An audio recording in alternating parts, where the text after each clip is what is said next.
Live. Bam. What up, Yang Gang? We're live, baby. And we got a special one tonight. We got all of our folks from the TikTok. We're going to talk politics and how they're fucking up the algorithm for us and banning shit and taking stuff down. Of course, Michael always starts off with what's up, motherfucker. I'm sure they love that on the algorithm. Yeah, they do actually. So what's up, motherfuckers? You know, that's how they like to open it. Oh, man. But yeah, I was actually looking at some other channels that have been making some complaints about being shadow banned on TikTok now, like they do on YouTube. Has anybody else experienced that? 'Cause I know Matt's had a problem. He had his shit taken down for a minute. The shadow banning, I've had content pulled down today. Like I've had content not posted, like that was just left in review. It was actually a very innocent video of me taking my daughter on a driving lesson. Like they never shared it. They said it was under review the whole time. So I don't know what goes on, what flags the algorithm or what doesn't, but and it's not just that's on TikTok, and I know of other creators on TikTok that have had their accounts just banned, not for anything recently. They don't know why the appeal doesn't work. They just lose their account. On other platforms, you wind up getting like shadow banned. I've had my pages like throttled so that it just doesn't push them anymore, and it's all.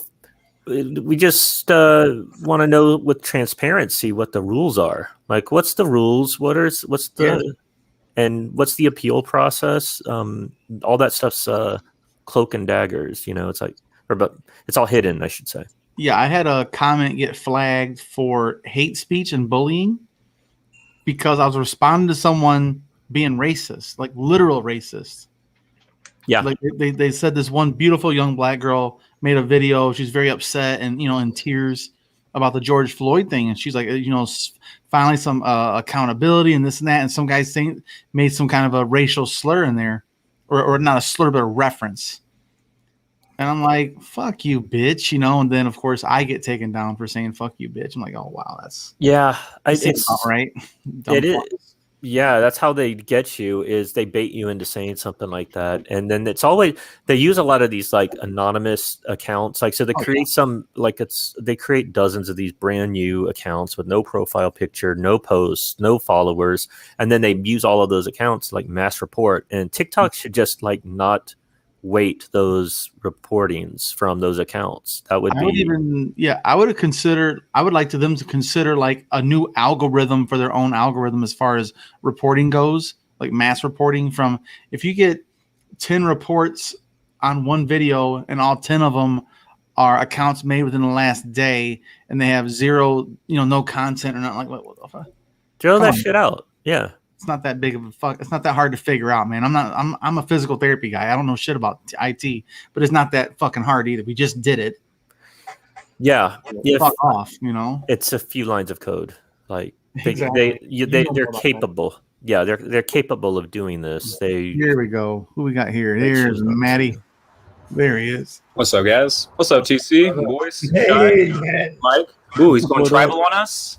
Yeah, I got the he's going Mike Tyson. Mike Tyson tat tonight. So from Succotash. don't talk any shit. I got that uppercut. That's a blam.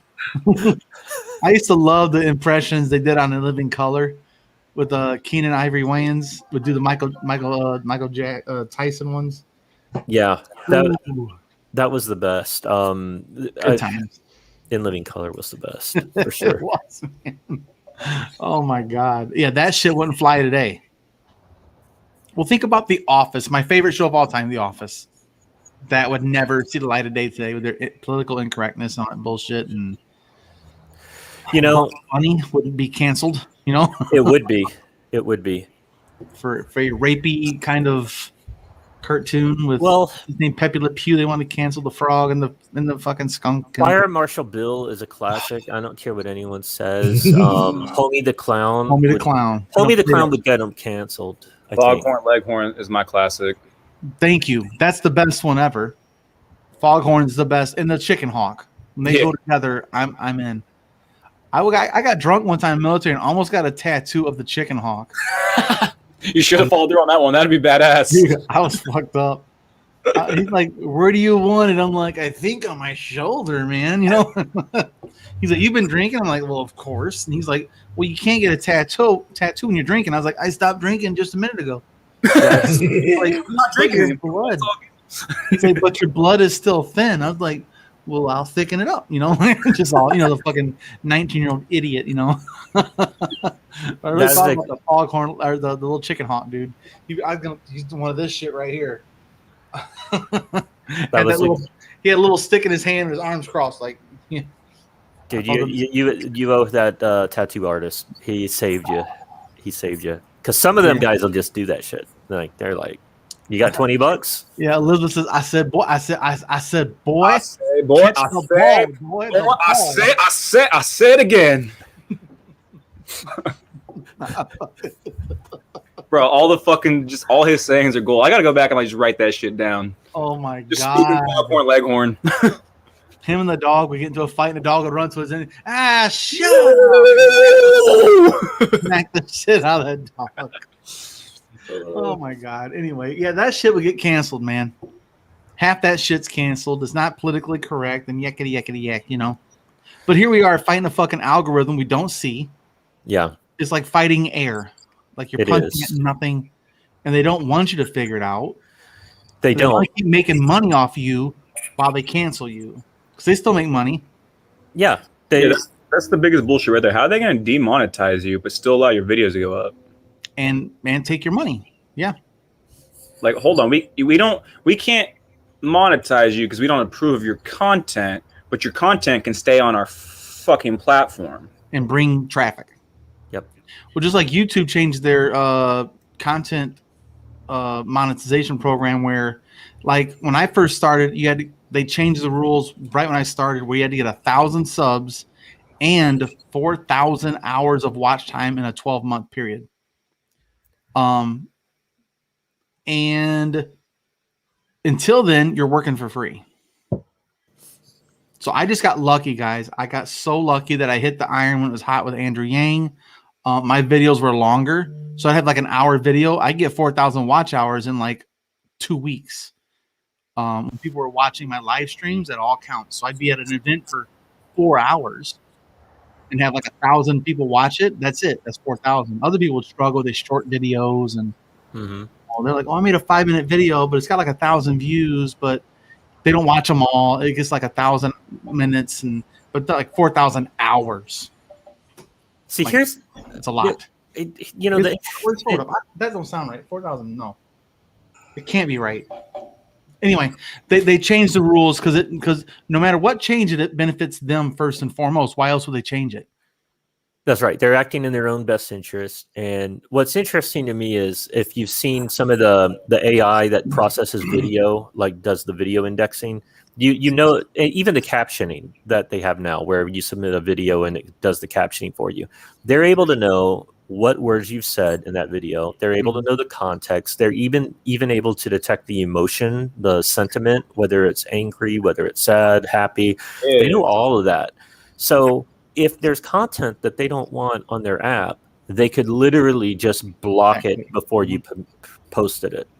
But they don't do that. They let it on there and let the views collect. And only if it, collects enough outrage or then they yank it.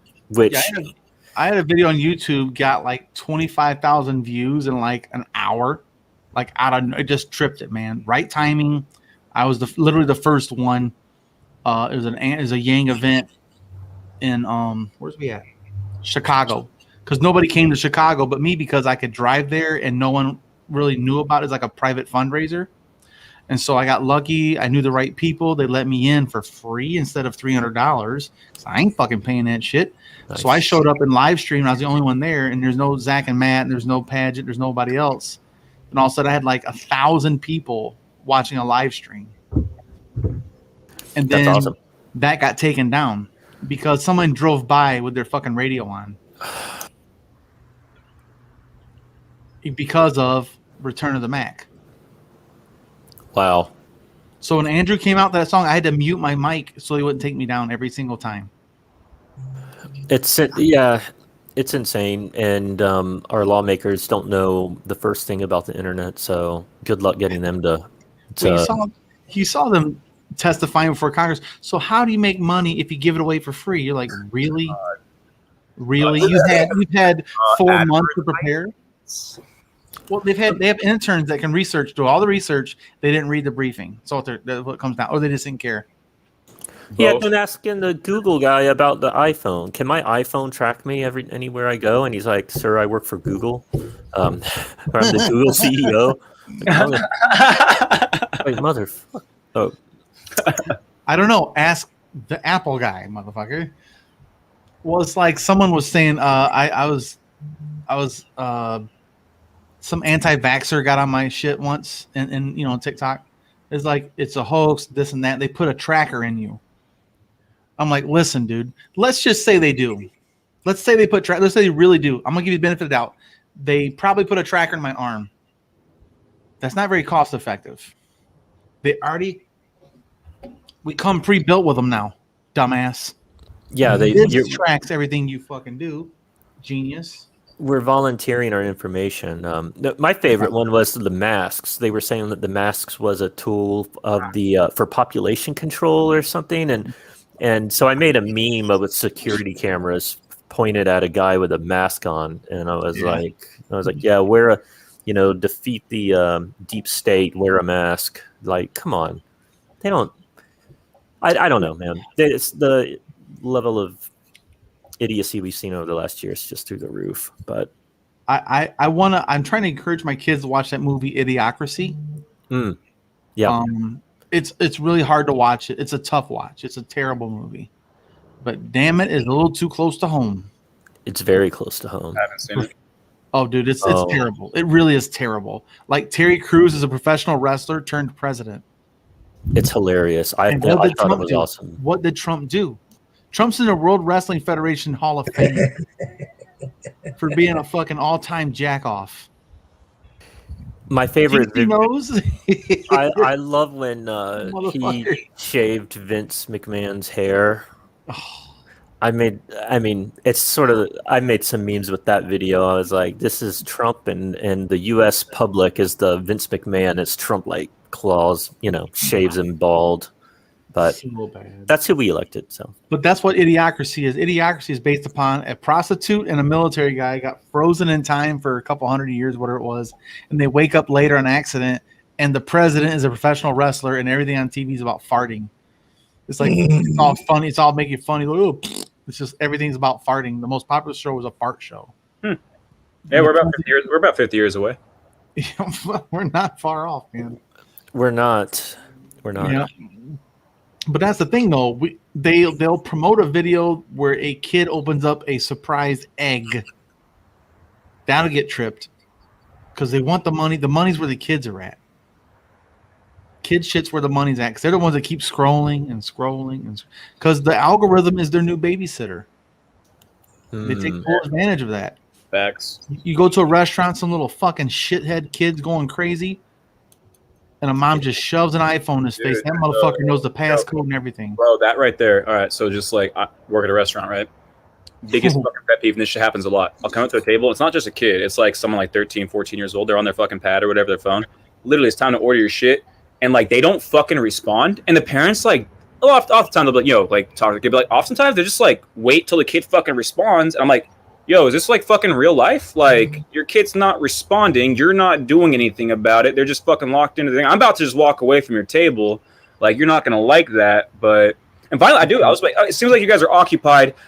We can complete the order on my next turn around. I'm going to check on my table. I'll be back, guys. So I come back when you have a pulse, you fucking idiots. Yeah. Yeah. But I'm so glad I don't have to fuck with I have patients, they're sick and they're old and they're ill or hip replacements. They're my geriatric patients. I love them to death, man. You show up and they're ready to work. So like, all right, I got my fucking hip done. Let's go, baby. Let's go. I want to get out of here. I don't want to be homebound. I don't want to be. My kids are trying to put me in a fucking home. Fuck you, man. I like those ones, man. The resistors. Love it, man. But these little shithead kids, bro. That's why I'm not a teacher. Our society's bad about that shit. The way we treat the way we treat our elderly, our grandparents and shit. I got some patients in bad places, man. Like. It's fucked up.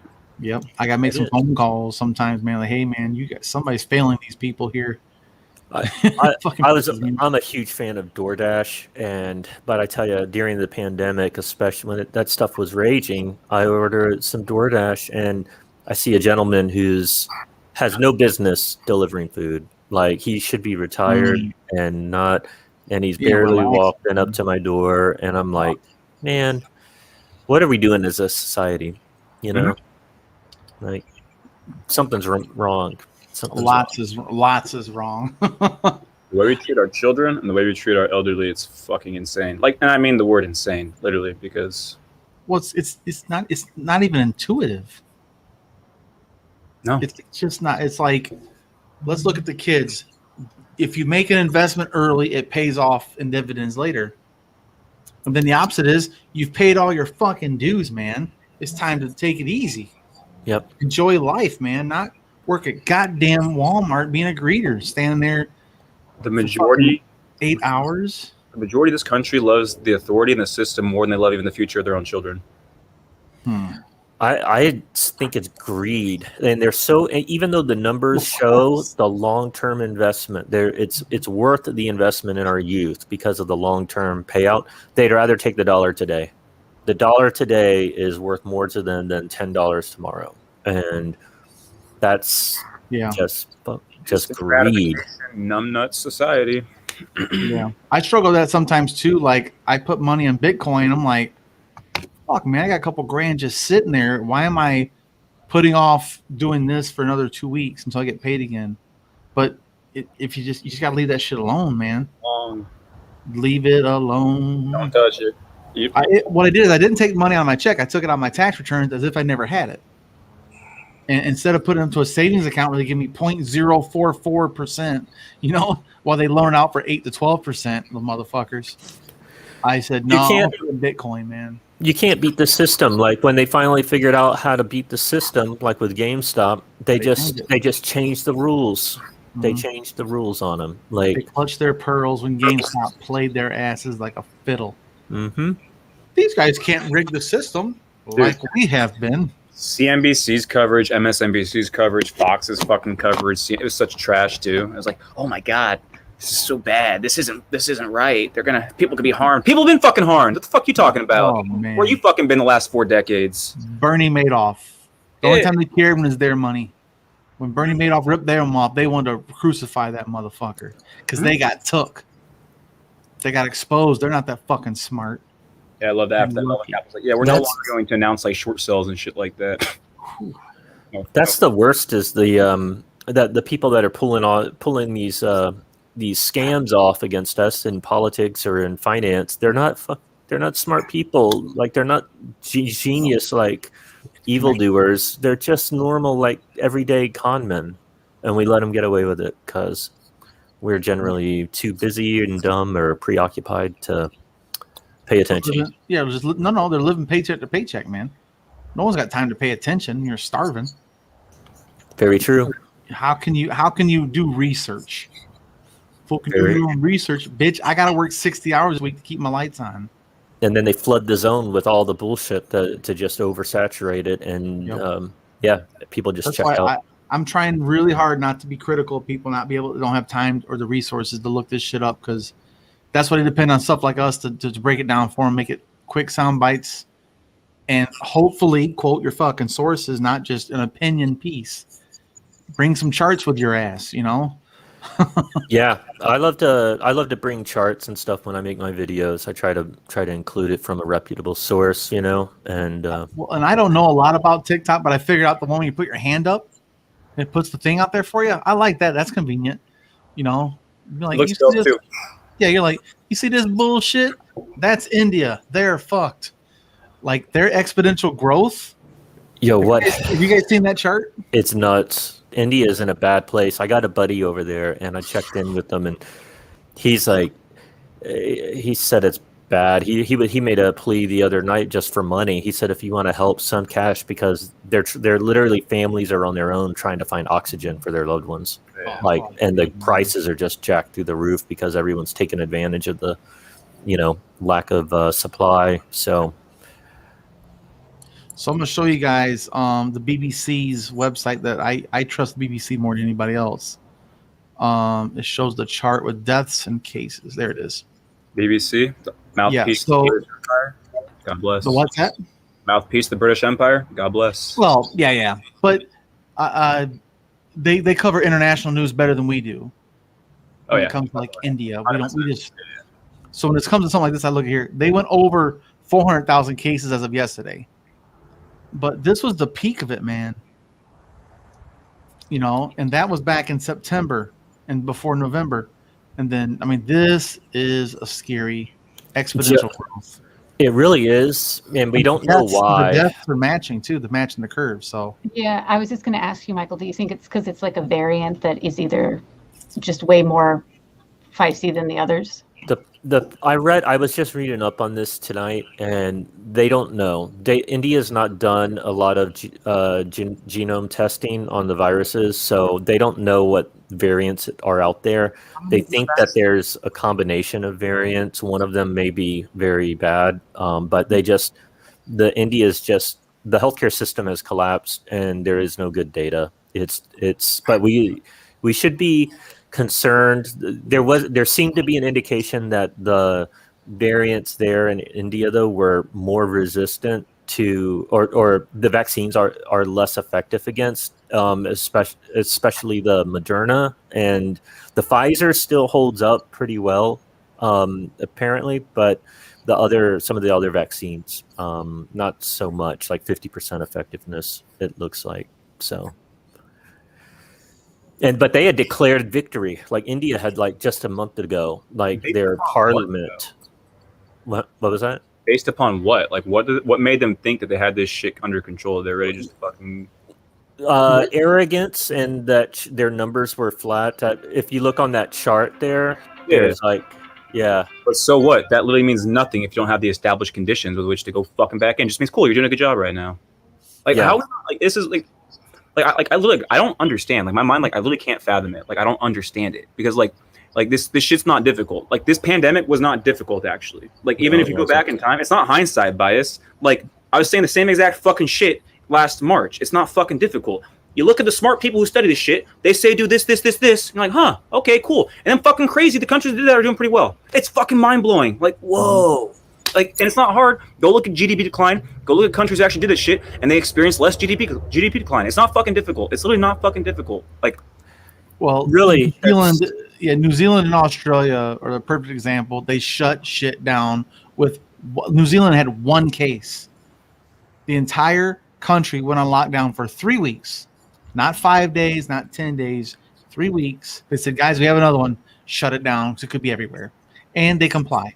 Like that's the best for us. If you're actually locked down, it can't fucking spread. It has no fucking host to jump to. Exactly. Like it's not fucking physically possible. Like it's literally not fucking physically possible. Which means just fucking lock down for literally 1 fucking month and you're chill.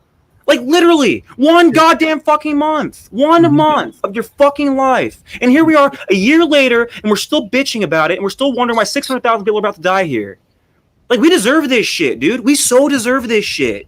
We deserve everything that's coming to this country, dude. We definitely earned it. And people get so mad at that. Like, oh, we don't deserve this. Yeah, you fucking do. We all deserve this. I deserve this. We're part of it.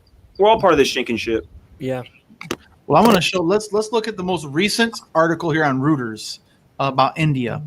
It says so. Right now, they have a new variant called B1617. It's the biggest one of concern. It said is detected in Britain, Brazil, and South Africa. It has a higher growth rate than other variants, and here's the big thing: is it's resistant. It said where to go. It's more resistant to the immune system naturally in our body, so it's actually more deadly because even our own body can't recognize it as quickly, and it evades our immune system. There it is. That's it. So we are seeing mutations come up in some samples that could possibly evade immune responses. So even if you get the vaccine, it's not effective because your immune system doesn't respond. It's like it looks like just another cell that's a host cell, and it won't attack it and kill it. So this 617, the B1, is it 11617? Where'd it go? Yeah, B1617 seems to be the real fucking killer here. That's specific to India, but it comes from Britain. It's in Britain, Germany and South Africa, I think it said. How? Okay, here's the thing. Brazil. Only 10, as of just 3 days ago, only 10% of their population had one dose of the vaccine. All right? Mm-hmm. 2 doses, 1.5%. What the fuck were they doing? Oh, in India? Yeah, 1.5% of your motherfucking population had 2 fucking doses. What the fuck were you doing? I don't know that they had access. I think that there's a huge access. You know who's the problem. biggest creator of vaccines? Like where most of your vaccines are made? I think it's India, actually, by the way. Yeah, I was reading something about like the patents to it, and it's like I don't know. I'm not as up to speed on that as I should be, but I would. Some of the stuff I read was indicating that maybe we have the patents and we haven't allowed them to manufacture it there or something like that. Someone fact check that before I get myself in trouble. We're but- sending them vaccines now. India creates 60% of the vaccines in the world. Like, it comes from 60%? India. I'm not saying India does, but 60% of vaccines that are created come out of India. Mhm. So that means their government's more worried about making money before they take care of I the think people. it's the raw materials for this one. It's like this, like the materials needed to make this are also in short supply. Oh, I'm so, sure it's piecemeal. You know, they got to find. Nothing's made in one place ever. Yeah, One bottle of water takes 2 laps around the planet before it gets to your grocery store. Think about that. One fucking bottle of water. God bless TAP. I got a well, brother. I love it. I love my TAP, dude. Mhm. Yeah. I'll take that iron. I ain't scared. yeah, we're really, we're really pushing our luck here with this because it's I mean, it's very simple. Like Matt said earlier, the vaccine doesn't just like materialize out of the fucking ether, right? So we know it takes it goes person to person. If you separate, you put more distance between people, less likely to spread. The other side of that is the longer it's living inside of people, infected people, the more opportunity it is for there to be a mutation and create a new variant. So Every time it replicates, it has a chance of mutating. Every single replication. Mhm. And that's Every time a within your cell own dies- body. So you got Within- thousands, millions of these inside your body, and then you got hundreds of thousands of infected in your own country. And Here's the other thing people got to understand. India has 1.3 billion people, man. They could have 1 million a day, no problem with it by fucking Monday, man. yeah, Like, and fuck. that's Yeah. the Check that out. exponential math is brutal, especially now. Like in this case, they've lost ability to take care of it. I found the quote. It was in January. They declared victory. They were like Oh. congratulating themselves, and Check this out. The Kumbh Mela, a Hindu religious gathering that crowded along the Ganges River and the Himalayan foothills, is estimated to have attracted 3.5 million pilgrims in April. Well, there's a super spreader. Fuck, it's like the motorcycle thing in Baldwin. I And know there's. They announced weddings were back to go, and their weddings are big over there. You're talking hundreds, thousands of people showing up for that shit. I know I piss people off when I say it, but religion is the problem. I mean, even in the best cases, there's a fucking It's- lack of critical thinking. It's there. a factor. I won't say it's the problem. It's a factor. I'll be nice. Inherently, it's the tribalism that often displays itself as like really dogmatic religious views, right? Like no doubt about it. Religion kind of like exacerbates that tribalism, right, and that dogmatic mindset. But yeah, I hear you, man. You're not gonna get pushback on me for this one. Like, Yeah. Kevin Lee has a good point that Australia and New Zealand are Yeah. isolated, but Japan too, part of the Yeah, thing. But but the we're thing fucking is- isolated. We're isolated. We're fucking isolated. yeah, we have 2 borders. Yes. And we're supposed to have a wall down on one of those, so we should be good to go. Did you hear Biden's continuing it? God damn it! Did he? Okay, is this real? Did Biden like give like some like national like some like recognize the Flag Day or something? Like, is that an actual thing? Recognize the Flag Day? Yeah, dude. Biden did some weird nationalistic shit today. Let me look this up real quick. Oh well, I actually made a point of that yesterday on our live stream on the Trickle Up that if you removed like 2 or 3 words from his speech, it would have been the same thing Donald Trump said a year ago.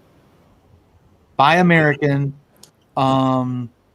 What was it? I can't remember. I had it pulled up yesterday, but it's very a nationalistic kind of speech in the middle there. He's kind of playing to the right a little bit to kind of come on over, guys. America first. I just won't say it and put it on a T-shirt. I mean, what do you think of that? What are you guys' thoughts on that? I think he's just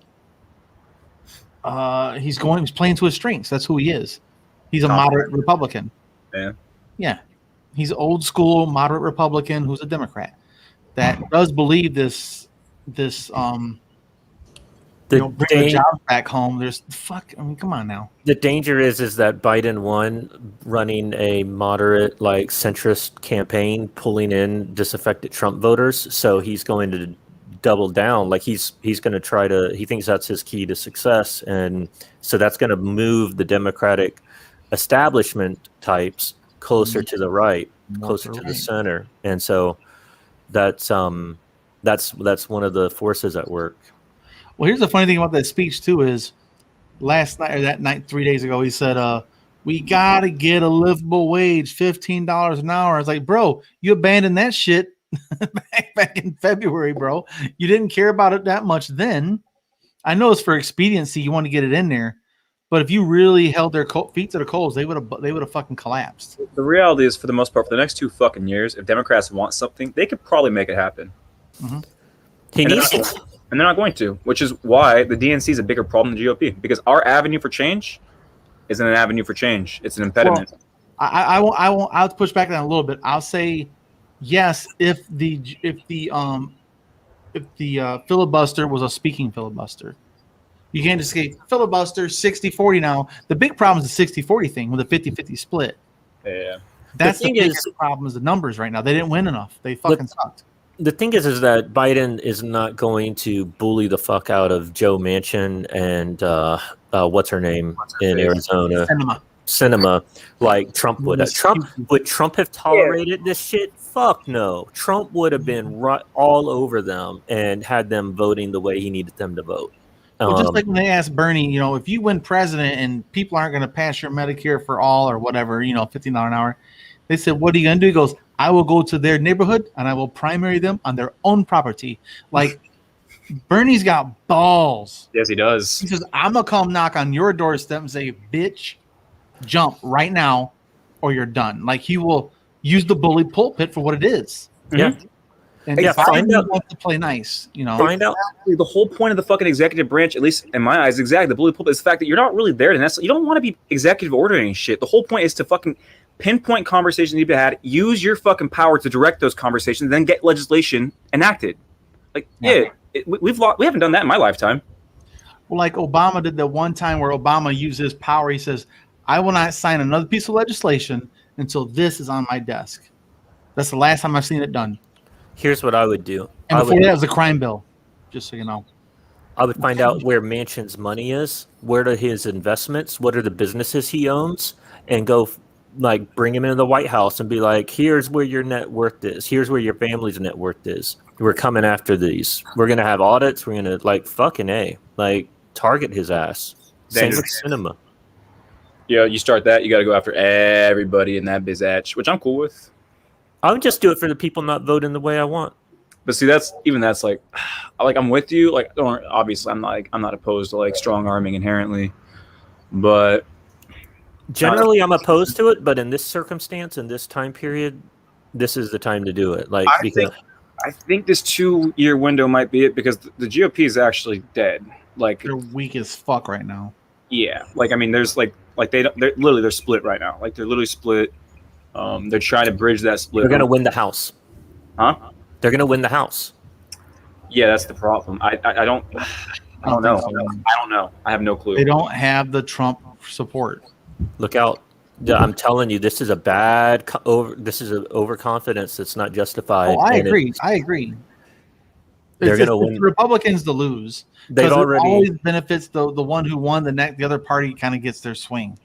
Yeah, the red states gained more seats because of just the census that occurred. Like you want to know why? Because when they put up a new privatized jail, where they put it?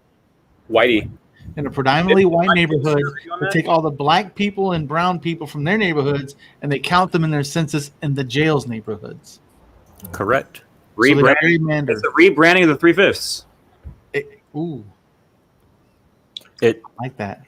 It's correct. You over disproportionately imprison African Americans, and then you move them to a they can't vote. who can't vote. You move them to a prison in a white district.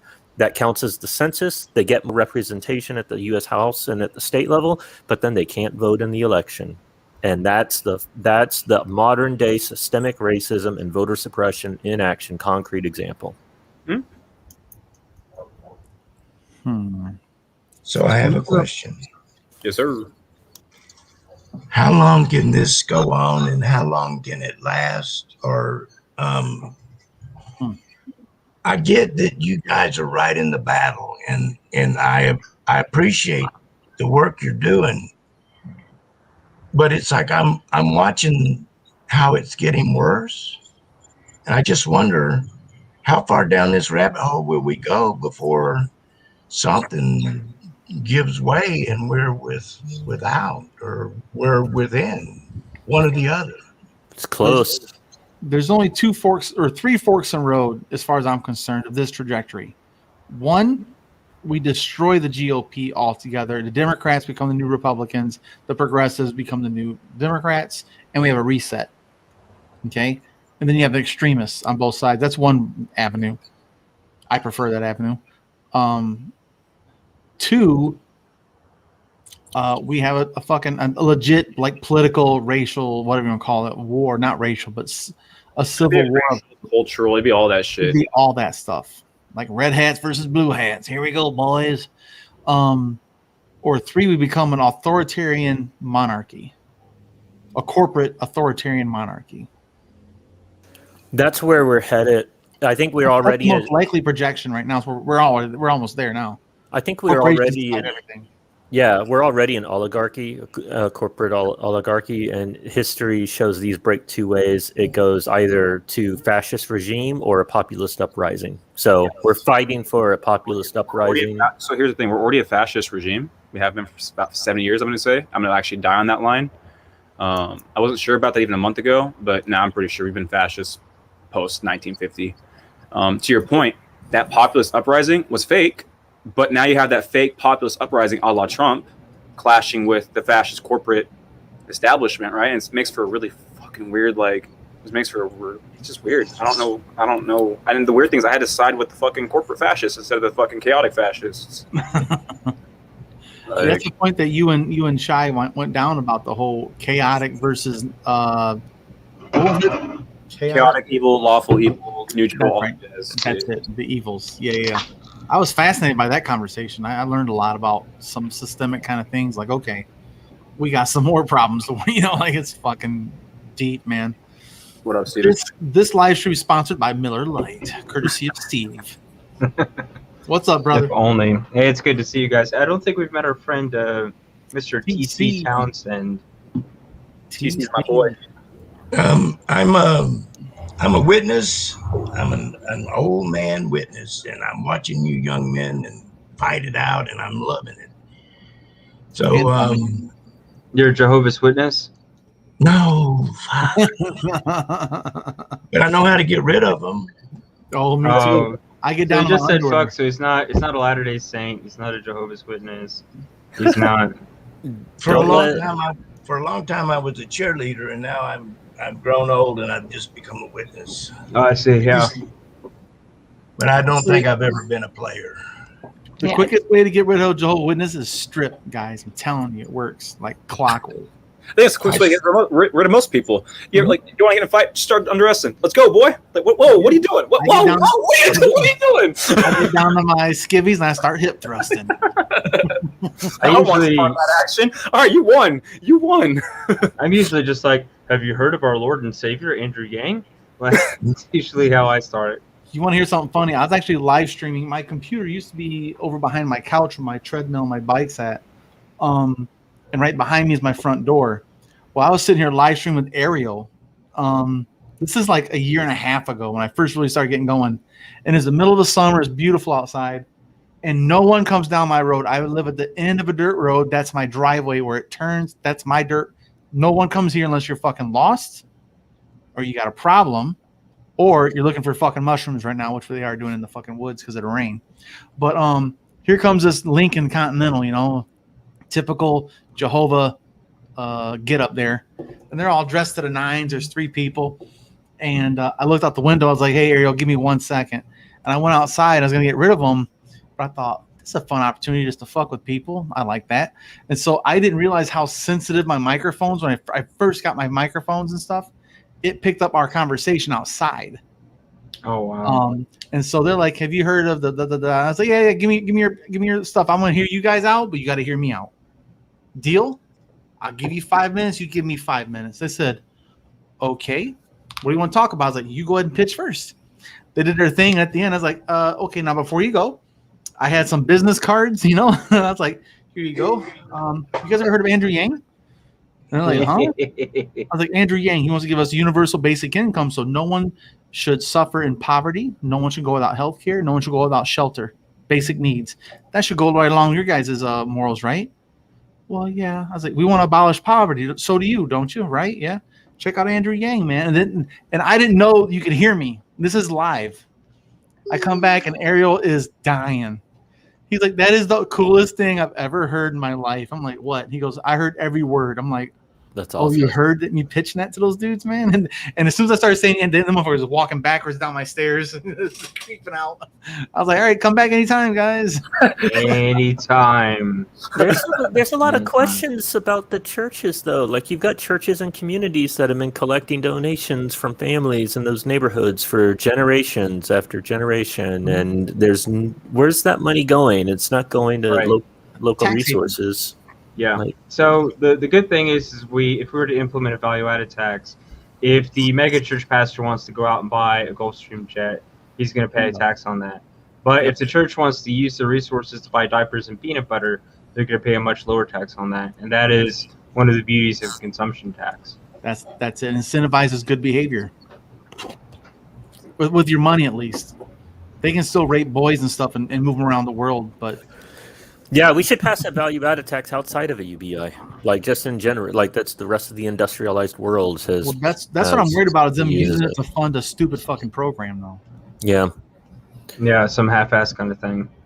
it's My worry.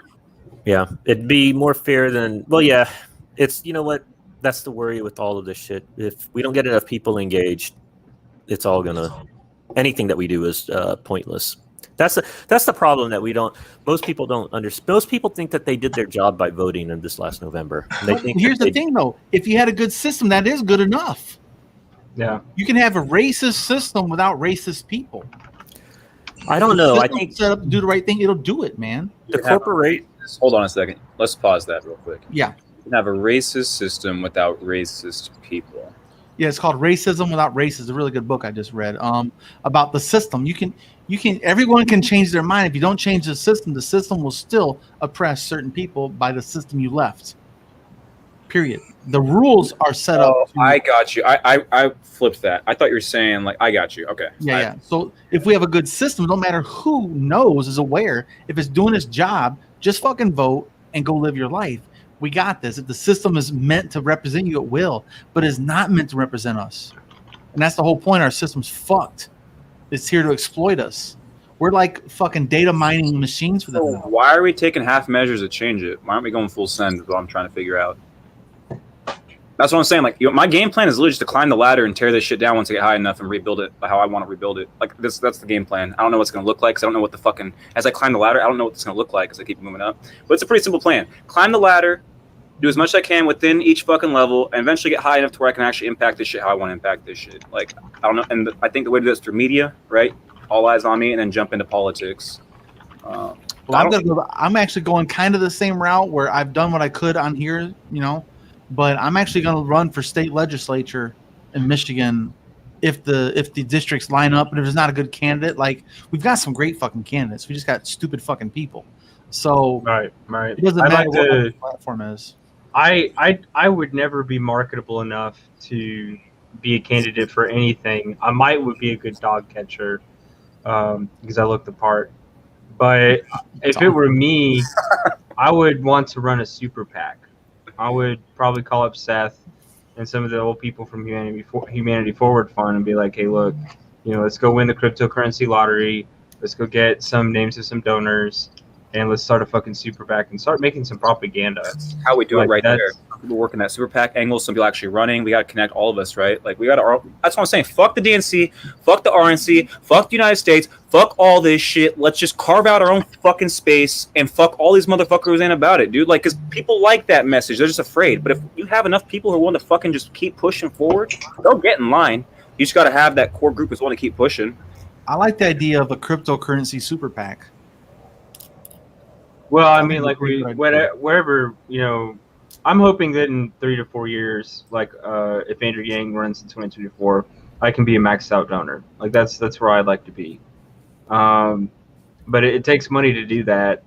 But I'm just saying, like, you know, form like an actually good, like, you know, pro Yang super PAC, and then make shit, and then do like a much better version of the Lincoln Project. Like really, like go at some aggressive angles and do the things that.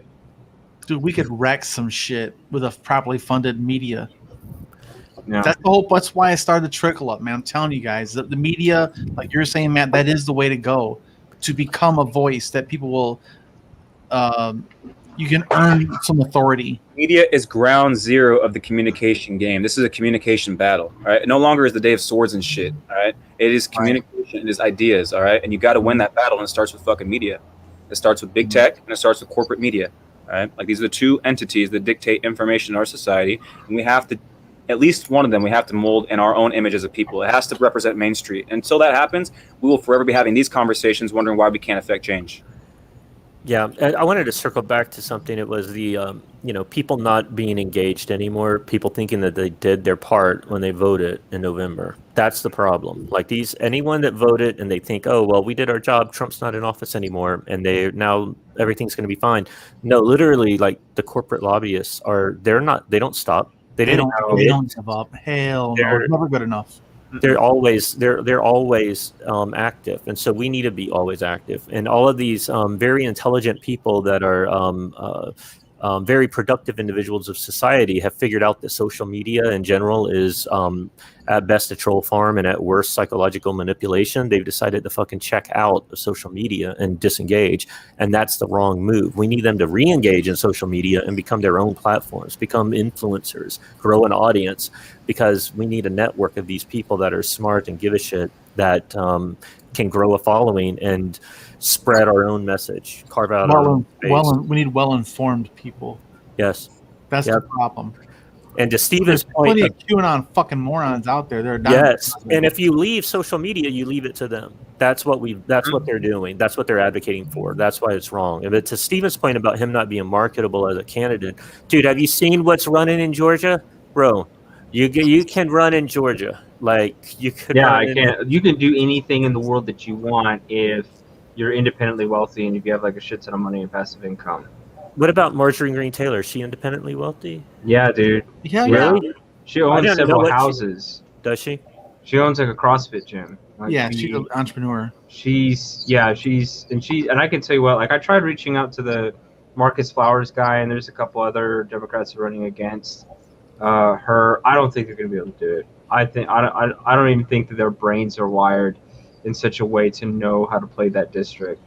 Because my wife's from that district. It's like next door. Like Green is like directly adjacent to us. It's like in our backyard. It's like over there.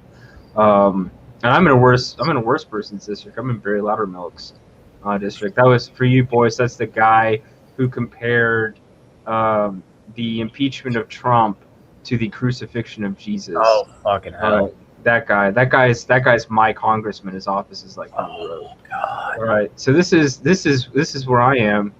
But no, I'm not saying about religion again. I forgot. You gotta create your own cult. Yeah. I'm not nearly as charismatic enough to become a cult leader, so I don't have the money, and I'm not charismatic enough to compensate for it. So yeah.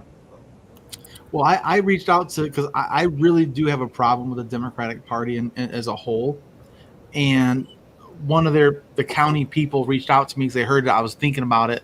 Someone must have told them because of my channel, like, "Hey, we heard you're thinking about running as a state legislature in Michigan." Like, yeah. They said, "You're running as a Democrat." I was like, "It depends. We'll see." They're like, "What do you mean?" I was like, "It just depends. What does the DNC do with these next 2 years is what really depends. I might go independent and just try to break this whole thing apart. I said I can't run as a Republican here because it doesn't align with my morals for what the voters here are voting for. I was like, but I might run as a Democrat. I might run as an independent. I haven't made my mind up yet because I owe no one any allegiance. And he's like, yeah, but if you want to win, I was like, I'm not running to lose. As I'm telling you right now, when I get in there, I'm gonna be a bully. I'm coming. I'm coming for whoever's in my way's neck. I'm gonna be aggressive. Yeah. No, that's actually the message. There's not enough space for both of us. So either you fucking get in line or get the fuck out the way, because I'm not getting out the way. That's the I thing. told him, I'm coming here no matter what. I'm aggressive, and I'm gonna come with data. I have nothing to lose. My kids be out of my house. Boom. That's what I'm saying. I'm not having kids. I'm not having kids. I'm not attaching anything to this shit. Like that's right there. Cause I know what the fuck I want to do. And you're not going to have anything on me. That's like, oh, we got all you can threaten is me. I don't give a fuck. Here's the thing, doing YouTube for the past 2 years, my life is 100%. You can look it up. I've said it already. You don't have to ask me. Go Google that shit. It's there. Not Google, but if you look at my YouTube channel, you'll find it. I've spoken about most things. Fuck Trump, fuck Biden, and fuck the duopoly. That's been a pretty recent thing of mine for quite some time. And Biden's done a couple things I agree with, so it's kind of bought them some good grace for now. And I would even consider running as a Democrat and then immediately switching to independent, just to fuck with them. Because I don't need to win another election. I don't even care if I won a re-election if I did win. I'm just there to I'm here to flip the apple cart, and kind of make a stink and say, you guys ain't doing shit. But like Richard Ojeda did, kind of just come in there kicking and screaming. Richard Ojeda kicked the DNC out of his office the first day in Congress. That's awesome. Wow. They came in and said, you work for us now. You got to do 8 hours of calls. And he's like, get the hell out of my office. And he's been doing a shit list ever since because he wouldn't do 8 hours of phone calls a day for donors. That's insane. That's literally what they do. In case people don't know, that's what AOC just sent the DNC $10 million of her donors' money from her district. They didn't send her that money for the national DNC. They want her to represent them in her district. Let's hope that she negotiated something for that transfer. That's she's taking a lot of heat for that. I think she would. It's not good optics, I'll tell you that. It's not good optics, but she wouldn't be able to come out and say it either. I don't think it's all bullshit, smoke and mirrors. Yeah. Yeah, I'm with Michael. I'm like, none of us know her end game, but it can't just be what the narrative is that like she just, turned and is now super centric. Like that can't be what the narrative is. She's not, but she's trying to win from within. A smooth brain person would think that, like, to me, like the whole problem with AOC, not the whole problem, but she is an ideologue. Like she really believes that. You can tell, like she has her ideology and she's sticking to it. Mm-hmm. I respect. And that's kind of my impression from her. But what I see now is that she's been in DC for so long that she's being forced to play the game, and that's just the way things work.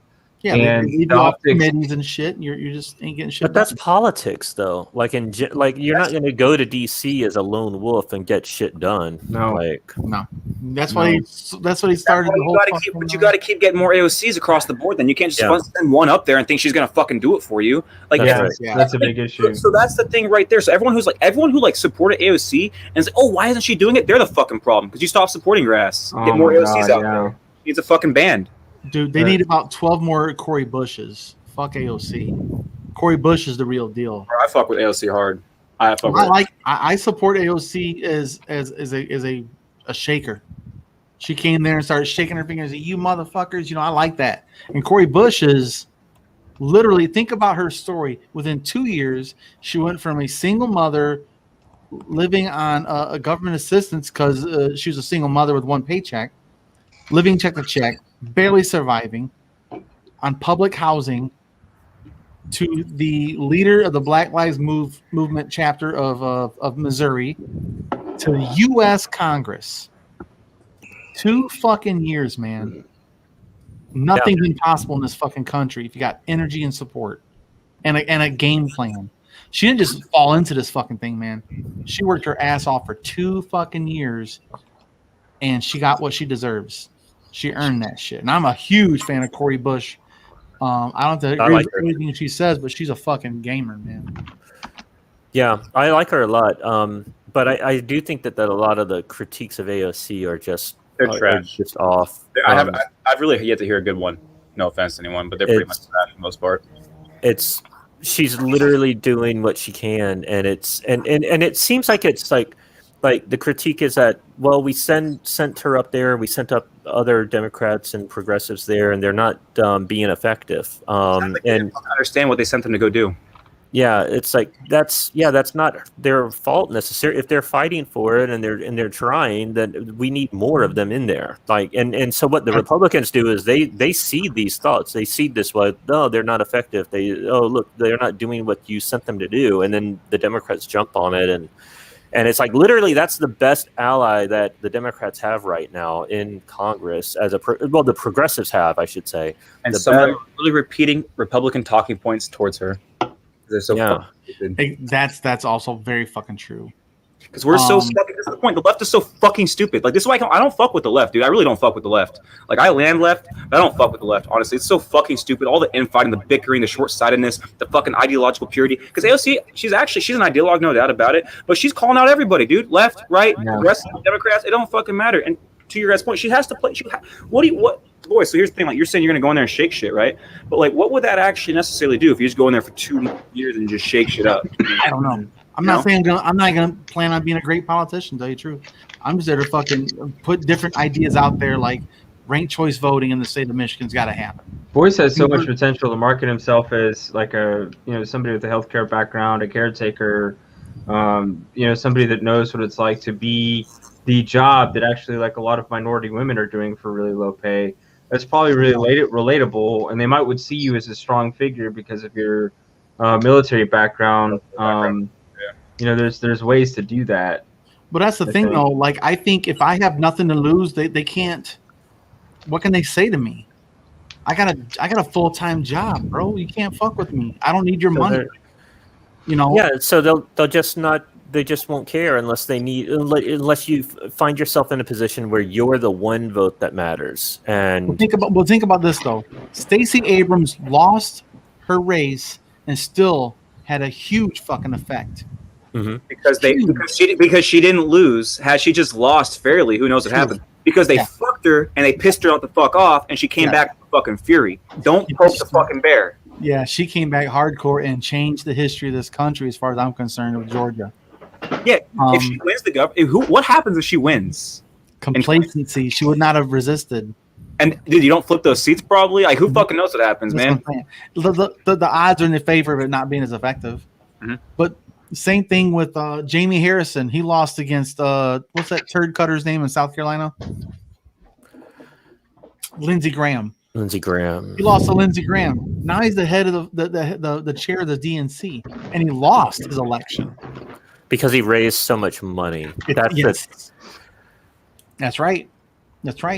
It was such a big fundraising deal. So my thing is, if I can get my foot in the door, I gotta find my lane, assess the situation, be like, okay, I see an opening, and I'm gonna go full fucking balls to the wall, and I'm expose the shit out of it.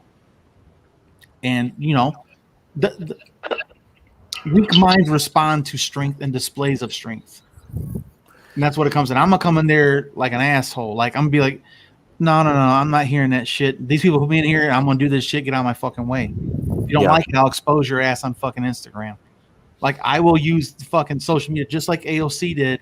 I loved it when she live streamed her orientation in Congress. She goes, look at my packet. They gave me an iPhone. They gave me an iPad. They gave me a MacBook Air. They gave me this thing. They gave me this. They gave me that. And she goes, and look at my healthcare package. And she goes, why am I good enough now? Why am I so special now? She goes, everyone should get this package right here.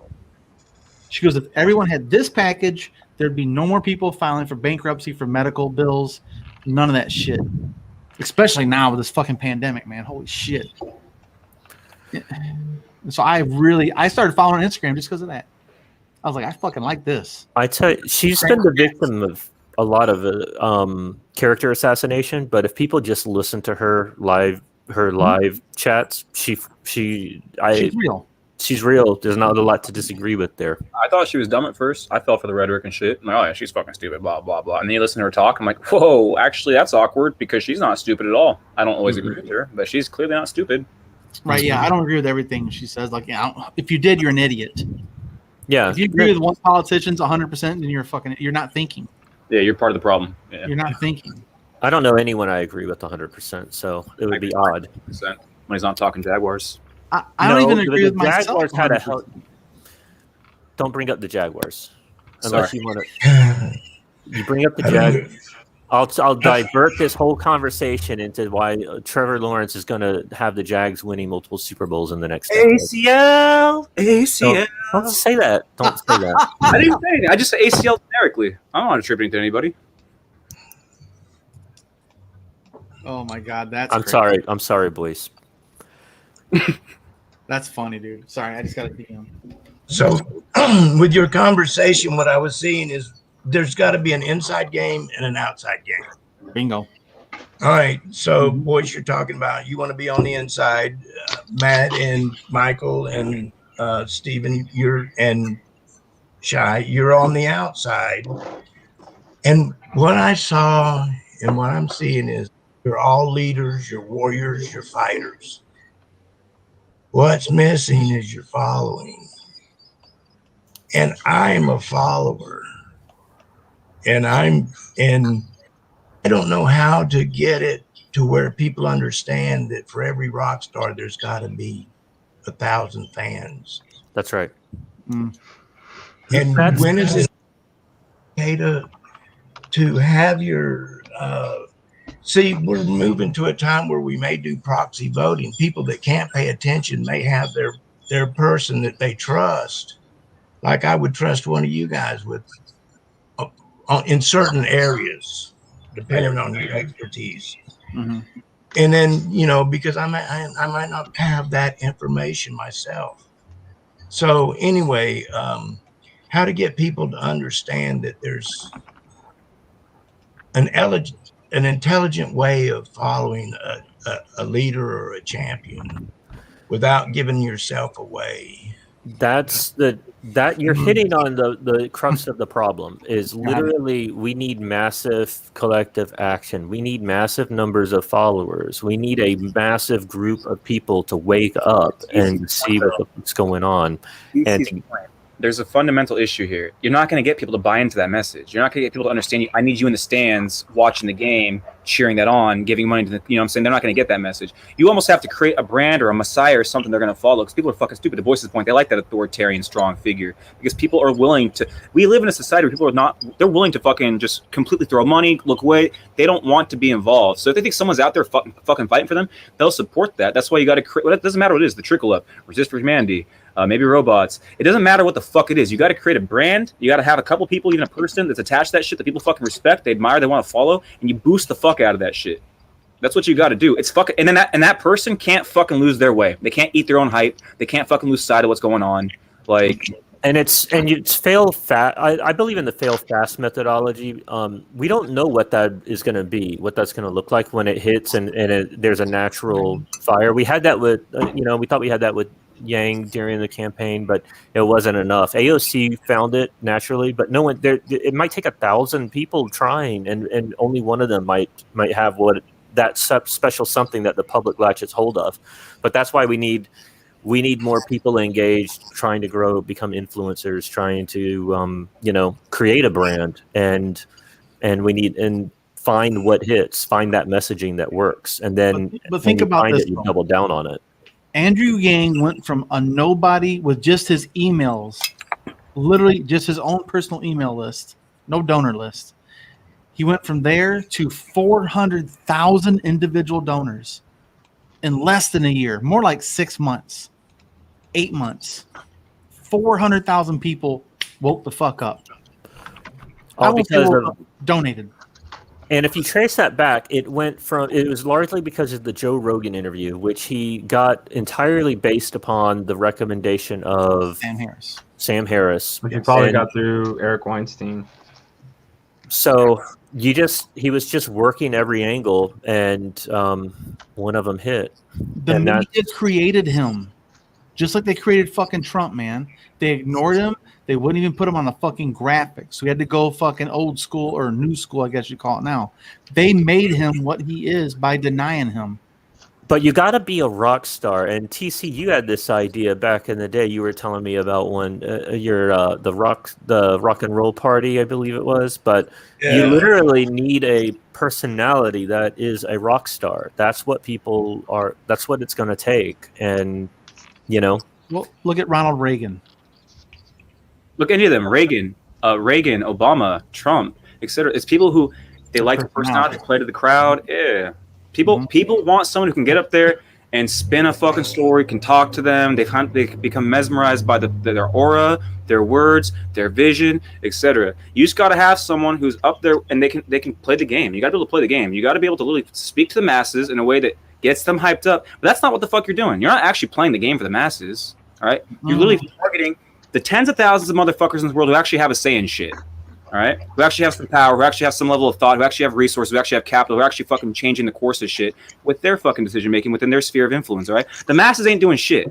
Right, you need the masses, no doubt about it. Right, you got to win their support. You need them driving your shit. You need them paying for your shit. You need them fucking go into your super PAC, whatever. Right, but that's not who you're fucking actually playing with. That's not who you're actually fighting with. You're trying to get the opinion leaders who impact the masses. Right, it's the trickle down of information. Right, starts here, it goes to here, and it goes to here. You're fighting that layer right there. That's where we are. We're in that. That's why I think the media. That's why I'm doubling down on this a lot. I'm just going to keep saying 1,000 times, man. We have to control the narrative. Period. And I mean it aggressively. Like when I push back, I don't push back. I kick back. I don't fucking push no more. Like we cannot be nice about this shit because this is not time for nice guys, nice girls to be. Fucking dude, putting his white gloves on, trying to put on some fucking brass knuckles. Yes, swinging. That's the problem with the left.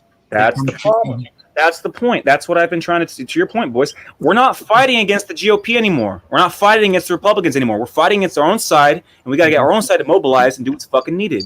All right. Well, look at. Well, that's like when Joe Biden did that first package. They were negotiating with them fucking selves before they even got the GOP's opinion. They're negotiating with themselves, man. Negotiating down. Before they sent the package up. Before they even sent it to Boyce's point. Fucking ridiculous. That goes back to the left's fucking stupid. Well, Joe Biden's the fucking president, man. It's obvious. He's a horrible fucking candidate to start with. I was his biggest critique. I was a critic, I mean. He was a horrible candidate. And he owes his entire career and now legacy to Jim Claiborne. Period. I would have said COVID, but that's a good option too. Yeah. No, nope, Claiborne, dude. Okay, think about this. He's ran for president. This is his 4th time, I think, running for president. Mm-hmm. He never won a fucking thing until Claiborne said, we're going to roll with Joe. He never won a single fucking electorate in the primary. 0, man. He's a fucking dud. Yeah, but I mean, the reality is COVID was the ultimate favor. Yeah, I feel you. Believe me, I feel you. Like, but anybody would have. I'm telling you, Bernie would have beat him. Yang would have beat him. Anybody would have beat fucking Trump with this fucking. Well, not anybody, but for the most part, any decent. I think Bernie would have beat him. Just because Bernie had a better message for COVID. Period. I thought, dude, I was on the. Okay, so we had a real. My personal bubble. We have a smart group, my smart group, where my personal bubble, we had a massive fucking split on this. Half of us were convinced you needed the actual trailblazer against Trump. Half of us were convinced you needed to go the moderate route against Trump. At first, I was kind of nah, I think Biden's actually the way, blah, blah. And I was like, you know what? Fuck, dude, no. What are we talking about? We saw what happened to Clinton. We saw what happened with that. And too many people are going to conflate Biden and Clinton, the establishment Democrat, yada, yada, yada. So I ended up I'm full send Bernie at this point, even though I supported Yang and Tulsi. They're my 2 favorite candidates. At some point in time, it's Bernie's probably the one. To your point, boys, I thought we had to go this way. Not message, man. He had a better message to me, and that's why I think about what's wrong with Biden. I will say that he has pleasantly surprised me with some of his things. Pleasantly surprised me. But at the same time, he's still playing an old fucking song and dance, got his tap shoes on when it comes to trying to placate to the right. He needs to come out and just whip that shit out. And just go all out and be like, guys, I'm the fucking president, bro. He's not going to. Hey, Manchin, I'm gonna throat punch your ass if you don't fucking put your name right here. You gotta get all Vladimir Putin on their ass. Just walk in, put your hand on their shoulder, and say, "Pick up the fucking pen. Put your name down. Good boy." They voted me president, not you, bitch. But that's not Biden. No. His whole career has been, the centrist, the true centrist. Like he's literally the centrist leader. He's known for. How about instead of decriminalizing marijuana, we're gonna ban menthol cigarettes? Like that's the direction we're going. That's the dumbest fucking thing ever. Menthol. Is that I have missed this story. I'm not aware of this news story. What are you talking about? Pretty much, it's just banning people from like selling them. Essentially, it's not like criminalizing menthols. Essentially, it's just going to try and limit who can sell and shit like that. It's stupid. It's fucking myopic. It's a waste of resources even talking about it in Congress. Yeah, it's like banning vapes. They tried to ban vapes and flavors and all that bullshit. Meanwhile, motherfuckers are losing their homes. We have a massive housing crisis. Menthols are the enemy. Fuck off. I mean, to be fair, in your defense, boys, like I'm not arguing against you. Actually, it's just to your point. Like, there's like so much stupid legislation that gets passed or gets brought up every fucking day, right? But can't get the big ones moving. That's the thing that pisses me off too. People are dumb. Like, oh, the Democrats and Republicans are fighting. No, they're not. They pass all kinds of shit together all the time. All the fucking time. They come together for the Patriot Act. They come together for our military industrial complex. They come together all the time. They shake hands all the fucking time. We're dumb, dude. We eat this shit up, bro. We're dumb. I don't know if you guys saw this picture, but Nancy Pelosi and what's the Nancy Pelosi? There it is. I was waiting for it. Pelosi and Pelosi. Did you say Pelosi was under the bed? But it showed them guys throwing daggers at each other all day in front of the cameras. Cameras are off. Bang the gavel. We're done. Her and fucking Moscow Mitch go and literally no masks on, give each other a fucking hug and shake hands. Yeah, 100%. Who the fuck? I didn't see that. Yeah, dude, it showed a picture of them two shaking hands and kind of doing it around the shoulder, kind of patting each other on the back. Literally patting each other on the fucking back. Good show. Good show. We all know we're entertainers here. Good game. Can I rewind? Fucking hell, exactly. TC, back to your point about followers and all that jazz. What was it that drew you into this group? What was the message, or what was it that got you to pay attention? It was like, oh, I want to see what's going on here. Well, you're fighters, and what Boyce was saying, and earlier on, you were talking about the algorithms and technology, and the real battle is who's going to control this shit. Are we going to let big tech or whatever, whoever the fuck, are the people going to control it, or are the powers to be going to control it? And you guys are fighting for an open, we're all in it. It's a free, open source environment. And so you're right, boys. We can't not kick back. They're not kicking back. I mean, they're not even fighting fair. That's the point. People want that. Boom. You have to understand who you're fighting against. So always goes back to the Iranian regime for me, because that's what I grew up fighting against. That's what I saw my dad fighting against. You can't fight the Iranian regime by trying to utilize diplomacy or trying to utilize the system or just trying to go to the courts or try to play nice or try to appeal to their goodness. There's nothing there to appeal to. You have to literally play the game the same way as them and be better at it. And if you can't be better at it, you have to change the game. You have to be better at the game, or you have to change the game. We're not doing either one. We're just fucking sitting here hoping. That's what our government's doing. Mm-hmm. Bernie was fucking beating them at their own game, so they changed the fucking game. And who did that? The DNC. Which is our fucking problem. Like I said, the RNC is not the problem. The DNC is the fucking problem, because that's our avenue. And if they're not going to be our avenue, we got to burn them motherfuckers down. The problem is both of them are the gatekeepers for the primaries. Is what it comes down. They get to. I don't give a fuck. One is our gatekeeper right now, right? Because one's supposed to be a representation of our side. It's not. I know. Yeah. They're both the problem equally, as far as like when it comes to gatekeeping. Because actually, the Republicans not so much. They allow. See, the Democrats fall in love, Republicans fall in fucking line.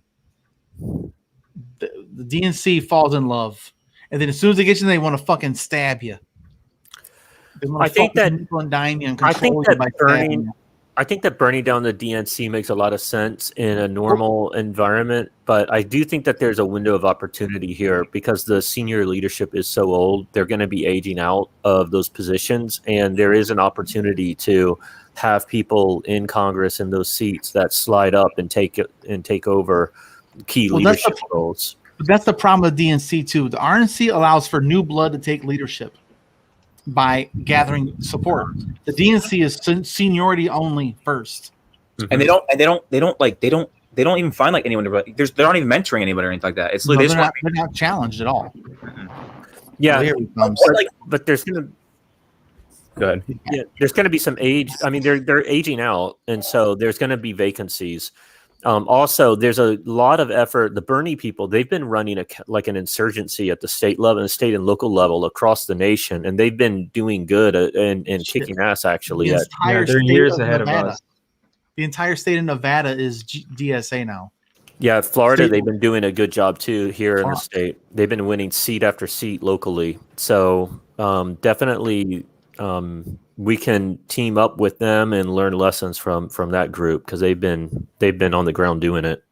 That's what I would encourage. Like, here in Georgia, like after we got done, like doing what we could do with like our local Humanity Forward chapter, trying to help out, as much as we could with the Senate runoff elections. Like, I really think that for a lot of people in the Yang Gang, since so many of us are, and I'm speaking for myself, I don't know everybody's background, but since a lot of us are political neophytes, like probably the best thing you could do is find a more mature organization and like actually like volunteer for them, and then just hanging out there and meeting people and learning about like what their strategy is, like how they operate, like in the things they do, the things they don't do. That's like really the best way to go. Like if I was going to give advice to like any Yang Gang person, like anywhere in the country, like we know that Yang is what got you excited, but understand like we're very immature and everything that is Yang oriented right now is absolutely laser focused on his mayor election. And so it's probably everything about him is going to be center focused on New York City for for several years. So if you're looking for, how do I get smarter, better, more experience, like probably maybe hook up with the fucking Bernie people. Like that might be your next best ally, or try colonizing the libertarians. Like go see if there's some fucking left-leaning libertarians that, go, because they're so fucking hungry for people. Like, because they are. Like, let's face it. The thing is, it's like they're so small, like they're so minute. Like they would almost be happy for anybody to wander into their group. They'd be like, oh please, just anybody. That's actually the problem anybody. right now. That's literally the problem. So while some people might find it appealing, that fact right there is you got a lot of racist people that are like leaving. So people are leaving the GOP because they don't feel like the GOP is like representing them well enough. You got a bunch of racists who are going to the Libertarian Party. You got that split. You got good libertarians and you got bullshit libertarians who aren't actually libertarians, right? They just want to maintain power. So to your point, because the Libertarian Party is so eager to grow, they're taking all the shit stains in, which is people like me are like, well, fuck, dude. Like, that's the whole point. Is I don't want to deal with that shit. And while I libertarian like nap and all that shit appeals to me, I don't want to fucking play with those people. That's the whole point of this bullshit. You know what I'm saying? So what I'm saying is like on a case by case basis, depending on where you live. Like obviously, if you're in Nevada somewhere, the Bernie people are like where it's at. But like here, in Georgia, like we might actually have some like semi-moderate, libertarians that might be reasonable. I've even talked to on Facebook chat. I talked to the guy that runs the Libertarian Georgia Facebook page, and I was like, "Hey man, have you ever heard about UBI?" And he's like, "All right, I can hear you want to pitch. Like, what's your pitch?" And I was like, "We're gonna give everybody free money, and robots are gonna pay for it." And he's like, "You lost me." And I said, "We're gonna completely dismantle the welfare state, and Republicans and everybody are gonna love it." And he's like, "All right, keep going. I'm listening." And so there's ways to pitch these things, depending on how you spin it. But the point of the matter is on a case by case basis, probably like here in Georgia, like the best political machine that people would be interested in would be Fair Fight. Like Stacey Abrams, Fair Fight's a fucking awesome political machine. For that's in line with what people would like to see, people volunteer for. But in other states, it could be different. So just on a case by case basis, find something that that's the in thing. line with what you wanna do.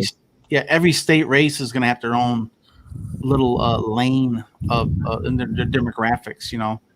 It's sort of appealing to me in my county, in Nassau County, Florida. It's entirely red. Like it went 75% Trump, right? Democrats don't even bother putting up candidates, but I think that's a mistake. I think running a fucking campaign that is going to lose, but get up there and make the argument for these policies and make them defend it and demand a debate, and make the argument to these people, because I think that you can change minds. It's a long game strategy, but it's one that has to be done, and they're not doing it at all right now. Shy, go. Okay, yeah, I was just going to say, and Stephen reminded me that I think it's ridiculous that progressives are splintered. Like, it's the most ridiculous thing that, like, some of us are just like, we're really into like $15 minimum wage, or we're really into universal basic income. Like, we're on the same side. And if everyone who was like for Medicare for all and Fight for 15 and UBI and End All Wars, like, just banded together, we would outnumber the centrists, no question. To your point, literally, let's look at the actual state of the country. Let's just look at some key things here. 7 of the last 8 popular votes, Democrats. Democrats enjoy 20 plus million more representation in Congress, like when you look at their actual constituents and shit. All right. We can look at blue counties account for 70% of GDP. Like, you can keep listing the type of shit that really shows you who is the powerful body within this country, yet we lose elections to the GOP. Why is that? The motherfucking DNC. The motherfucking DNC. With all of this going on, with all this shit here, they can't fucking put out a winning product against that. That's our problem. It is not the GOP. The enemy is the enemy. But how do you address that? We know. I mean, most people, everyone on here, I think, knows that the DNC is a fucking enemy. Now, how do you move forward and solve it? Part of that is, the last few weeks, as much as I want to fucking fight the Trumpers and shit, you got to get the motherfuckers on board. And if you have a message that calls out the DNC, if you have a message that calls out the welfare state, if you have a message that calls out the MIC, they hate all this shit too. And if you're targeting the DNC, they don't have to fucking know the long-term game is that we're going to fucking take them down and replace them with something better on the left. You just have to have a fucking message that they like. No one fucking gives a fuck about the actual plan. They just pay attention to the message. So if your message is targeting the DNC, right? If you're targeting all the shit, though, beyond that the left actually wants you to target, you can get people to bridge that. You can get people to jump into that. If you're targeting big tech, right? Let's break down big tech. Let's fucking break out these monopolies and shit. Let's fucking look at the FCC, right? Let's look at the Telecommunications Act. Let's look at the Fairness Doctrine. Let's look at all these things, right? Everybody wants this shit, right? So the point is, if you point out something that everybody fucking likes and you call out something that the opposite doesn't like, you're going to get more than you realize. Dude, Republicans love when you call out CNN, when you call out MSNBC, when you call out the DNC and shit like that, all right? You can get them on board with that. And here's the thing. How many people on the left like the DNC? Exactly. Not a lot. When I went to Iowa as a precinct captain in their caucus, I was having a conversation with the Bernie supporters, and we were not on the same side. We were fighting each other for fucking votes in that caucus room, but we both were like, both of us, the majority of the people there were like, the DNC is the problem. We have to, like, whatever happens, we have to band together and like get them out of the way, because their pick was Buttigieg. It was obvious in the caucus room. Everyone knew that was. Like, they were happy with Biden, of course, too. They'd take Biden, but yeah. But they knew. Pete is fucking Biden Jr., man. Yep. Well, and Michael brings this up all the time, and I might butcher the number here, Michael, so just correct me if I'm wrong, but he's always like, how do you change the minds of 74 million people? And he's like, you don't, but maybe you change half of their minds and then the other half follow. Not even half. You just got to get like 20% of that. 1% can change half their fucking mind with proper media, proper messaging, like Stephen, like the Lincoln Project. The Lincoln Project was very fucking effective, even though they had some fucked up things about them. It was very effective. They got caught on some slippery shit, but their game plan. It's been debated, like, whether or not they were effective or not. Like, I've seen some articles that were like, no, they weren't effective. I have a very difficult time believing that they were not effective, especially in Arizona. They were effective to me, man. I saw that shit all the time. They were quality videos. They kept people engaged. You have to feed red meat to your base, and you have to try to. Bro, if we're talking about them, they were effective. Yeah. All Exactly. this shit, with all that Fair. shit going on in 2020, with all the fucking shit going on, we're talking about the Lincoln Project. They did something like, because you got a pandemic, you got one of the most contentious fucking elections ever, you got a fucking insurrection, you got a coup, you got so much shit. We're talking about the Lincoln Project. Yeah, they were effective. They weren't just effective; they were so effective they tried to get sued by the RNC. They tried to shut them Yeah. up. That's how effective they fucking were. They were like, they're fucking up our game plan. They're coming after our Sky Daddy Donnie. But to me, that's why I'm still contemplating: should I infiltrate the DNC at the state level, then try and change them within with a better message, with a little more aggression to say, hey, they don't want to hear that bullshit. You know, like be that guy that sits at the end of the bar and tells you what you won't want, says the quiet shit out loud type of guy, you know? So should I go as a Democrat and play that game within my own? My big thing is I want to run on ranked choice voting to end the duopoly. First and foremost, ranked choice voting is my number one thing. That's voice ranked choice voting. It's not UBI. That doesn't make sense in Michigan. How are you going to run on something that most people don't even know what it is? Well, What did Andrew Yang do? regardless, you're going to attack democracy so that there's a way that the they don't duopoly give a goes away. Yeah. I'll say The way What do you you want to brand it as?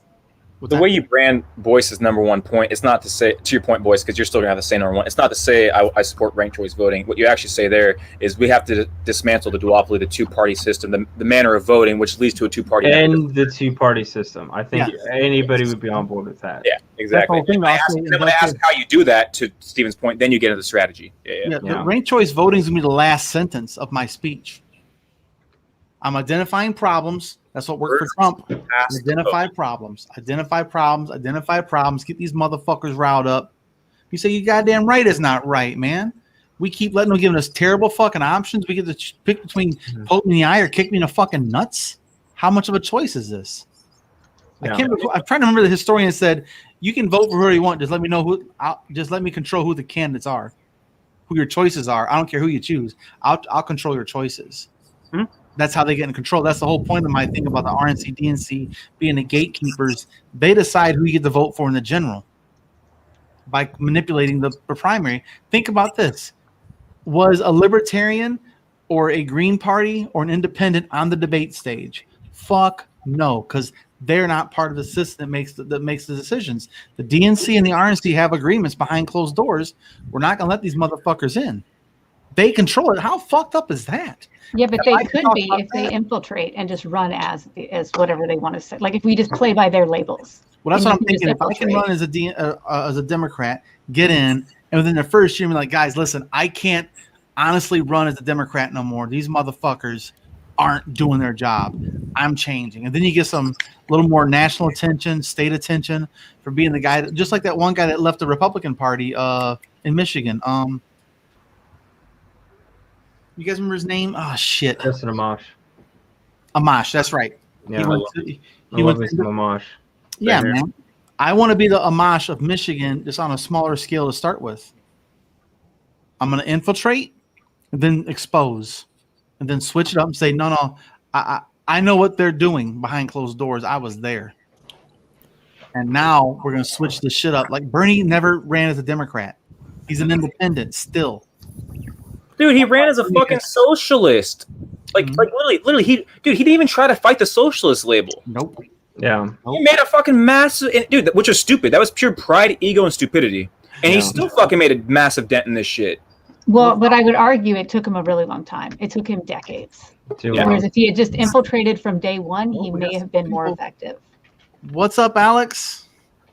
Yeah. Just wave away. There you go.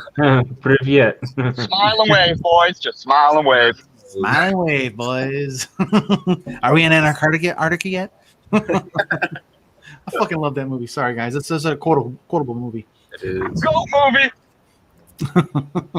Alex, we're just discussing what the optimal path is. Start something your own and say fuck it to them all, or infiltrate the DNC and then pull a swap and bait, whatever, bait and swap. I tend to take the fuck them all route, but that's me.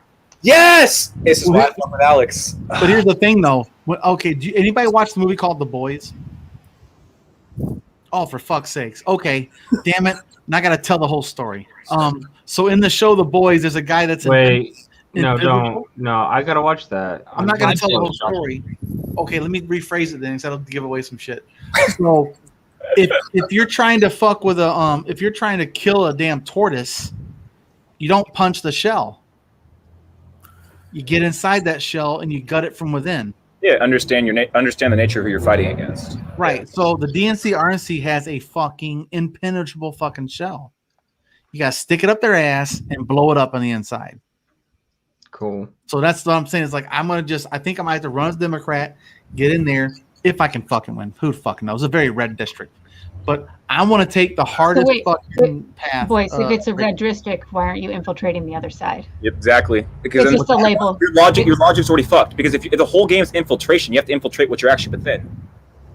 Yeah, but my policies have got to somehow align.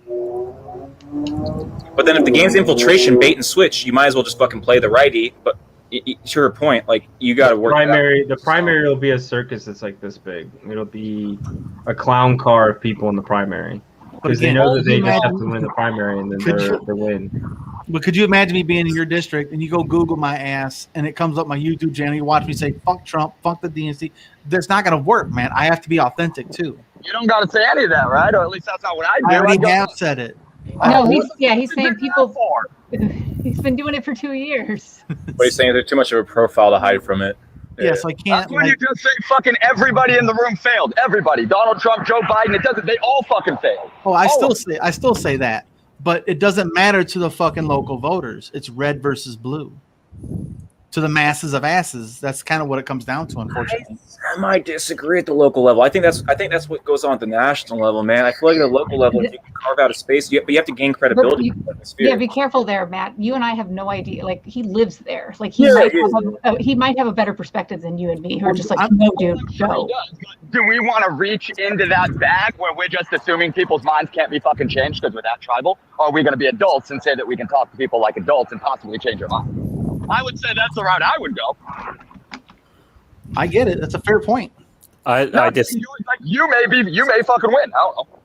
I don't think you can change people's minds, dog. I mean, if I can't no. convince Your motherfucker mind to was wear a changed. My mask, mind was changed. Steven's mind was changed. Boyce's mind was changed. All of our minds were changed. My mother-in-law, who literally says that God is going to take over the earth, I convinced her of you. 74 million people voted for Trump after his fucking genocide during a pandemic. Like these motherfuckers, they didn't change their minds. Because the DNC offered nothing in terms of economy to them. Yeah, that's true. Which fucking matter. When people are losing their businesses, when they can't put fucking food on the table, of course they're going to fucking side with the people saying, let's open up. They couldn't wear a mask. They still can't be convinced to wear masks. They can't be convinced to take a fucking vaccine. No, that's not true. They were convinced to wear masks to some extent. Once Trump put one on, 58% of them put a mask on. Did you see Donald Trump's approval ratings lately? No, As I said 4 months ago, they are fucking tanking. And for the first time, he is now more unliked than he is liked in the Republican Party. It has only been 4 months, and he has a 46% approval rating in the Republican Party. What is that? Because he doesn't have a microphone anymore. 4 months. Because he doesn't have a mic anymore. Yeah, it's bad data. Yeah, so what's going to happen in 4 years? Is he going to get a mic? No, it's going to continue to go down because everybody's shutting him the fuck up. That's not going to end. That's fine. He's But not going to that's- all of a sudden get popular. That doesn't address. Oh, it's going to be even worse because here's what's going to happen in 4 years. All right, in 4 years, like we're fundamentally still going. We're going to have some improvements. Like we're going to like this. The ship is still going to be like somewhat above water, but we're fundamentally still going to be on the path that we've been on since the housing crash in like 2008. Which Right, has nothing to do with Trump. Because if we go Yeah, down it does. that route, But it's what right led to now, Trump. And Ron DeSantis has a better approval rating than Trump. Right now, it looks like DeSantis is president. So we're addressing Donald fucking Trump, and DeSantis is in first place. What the fuck are we addressing Trump for? He's not pulling the strings. DeSantis Exactly. That's exactly. And Alex, the problem is that we're not going to be addressing Trump in 2024. We're going to be probably facing something much worse than Trump.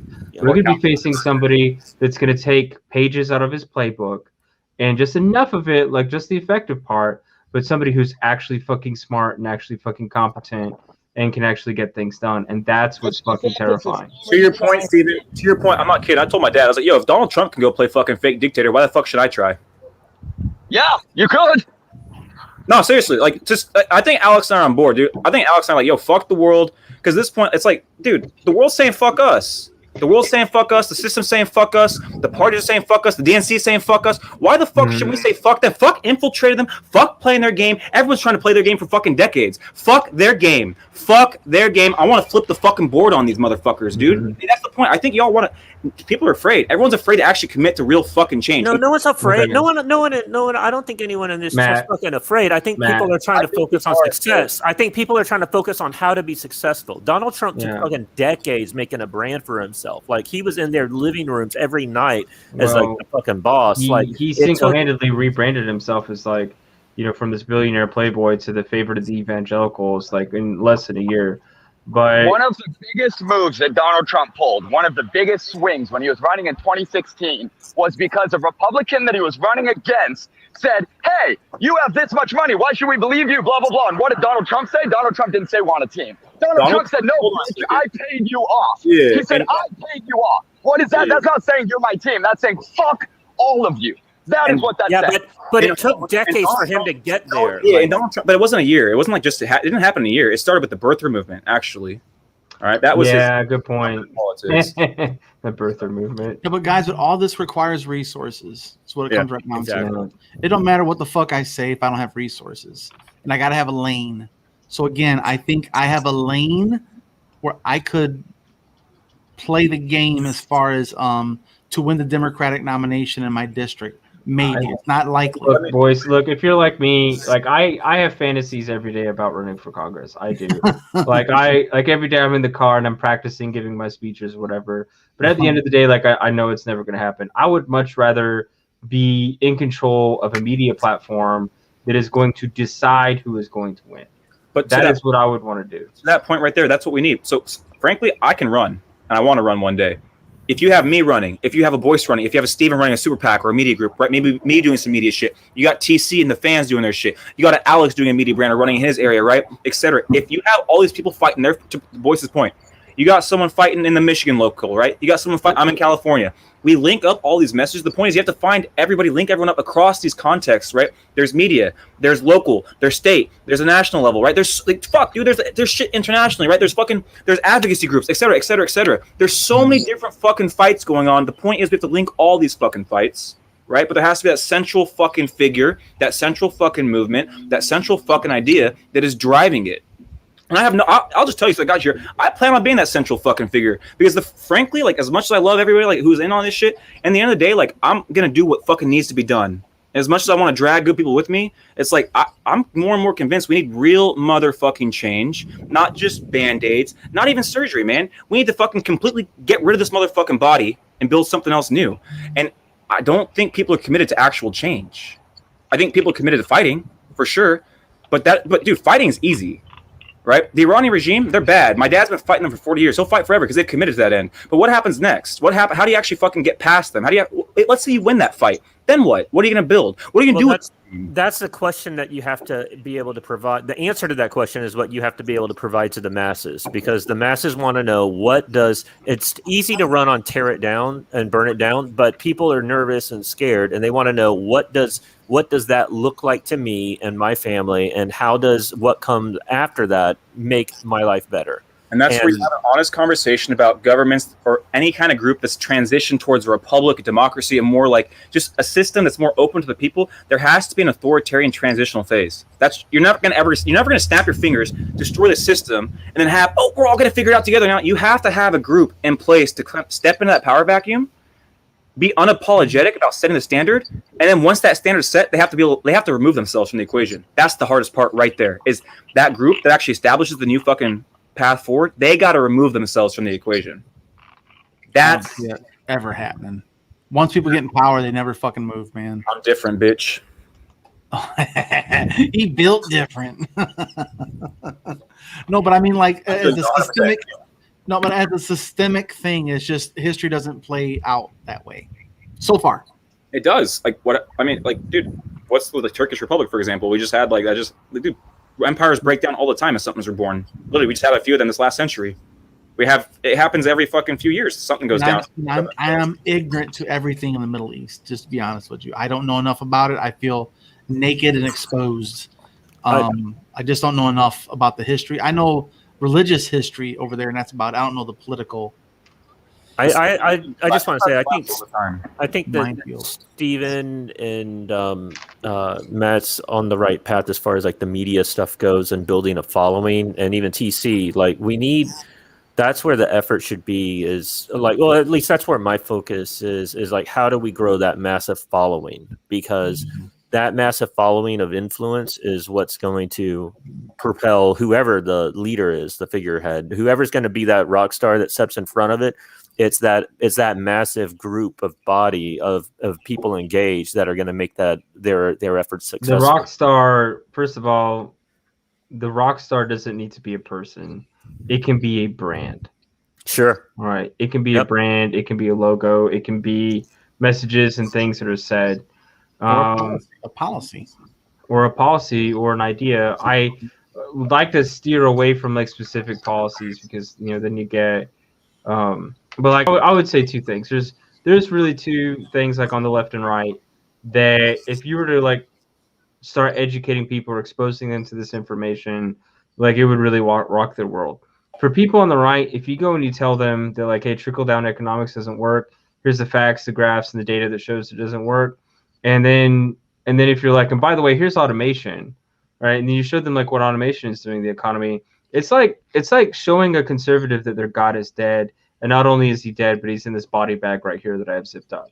All right, it's really eye-opening to explain to them like trickle-down economics, the wage gap, wage stagnation, with charts and graphs and facts, and just do it that way and do it from like a very non-socialist, like pragmatic perspective. It makes it hard to attack, and it makes it seem so practical that because you're so practical on it, you're not an ideologue, and therefore you're not a socialist. Now, to the left, what you do is you go to like a lot of these hardcore DNC, like, you know, white liberal people, and you basically go to them and say, all these fucking people that you think like represent your interests are all bought out. Like all of them. Like here are their donors. You can go to fec.gov and look at their fucking donors, and you know, like, and it's like, so your God is dead too. Like, you know, all these fucking people are bought out. They don't work for your interests. They work for like Nancy Pelosi. Like they're all bought out. You know, all of them.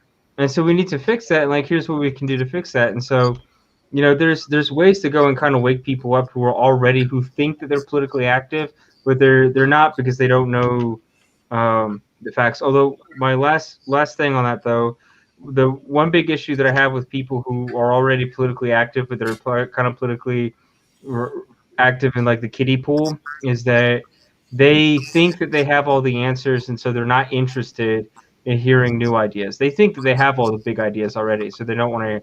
And I'm seeing this a lot in like New York politics, like just, you know, watching my Twitter feed. I'm like, these people think that they have like fucking everything.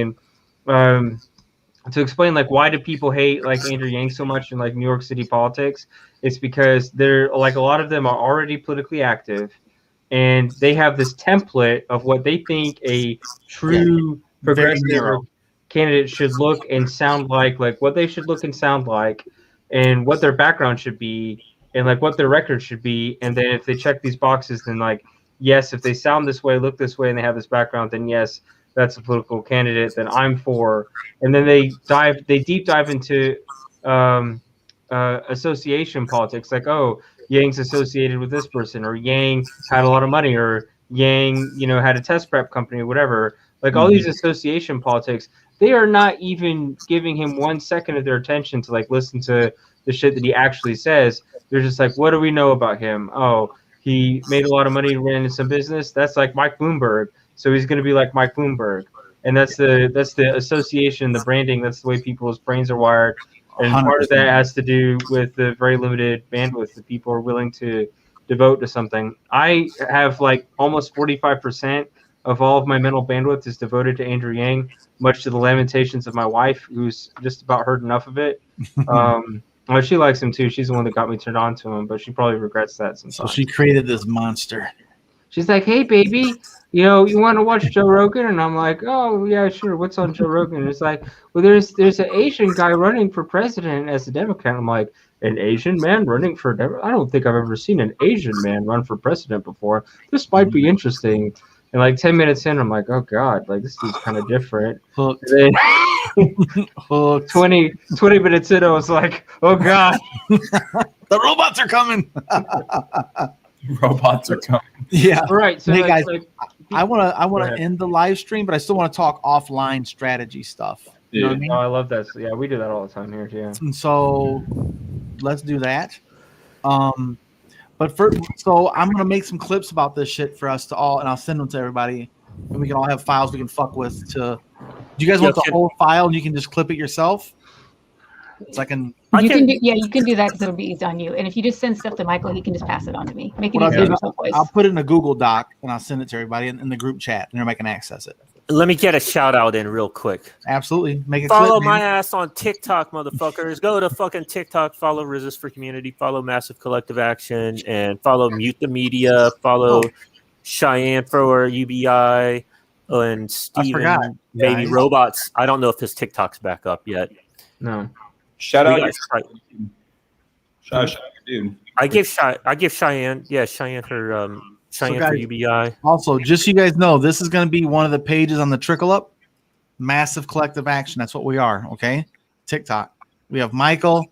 We have Shy. We have myself. We have Mute the Media, and I gotta get the rest of your guys' information to keep filling this out. Just start working on this again, but I'm gonna make this public after this weekend, and then we can use it as a place to send people to say follow all these people in one spot. Bam, bam, bam, bam, bam. And all the images will have a link, and then all your ats will have a link as well. That's on the trickleup.com. Then we can keep adding people to our list and just have a whole list of people there. And we can all help promote. Yes, we co-promote everyone. You want to be a fucking influencer, you want to have your own podcast, fucking hook up with us. We'll help blow you up. And also like, follow, share, all that stuff. It helps. Like, even if you don't want to make videos, if you're like liking that and sharing it, it helps tremendously. So thank you all. Hey, you don't have to make videos. You don't have to stand up and talk. Not everyone's going to do that. Everyone has, to TC's point earlier, everybody has to play their role. Think of a sports team. You need people in the stands. You need the coach. You need the front office. You need the scouts, right? You need the fucking trainers. You need the fucking medical staff. You need referees within the game, right? You need you need an opponent even, right? You need the players. You need the star, right? You need the scorer. You need the passer. You need the facilitator. You need the defender. You need the rebound. You need all this shit. You need it all. Thank you all. Thank you all for all y'all doing that. All right, we're gonna log off and have a little discussion.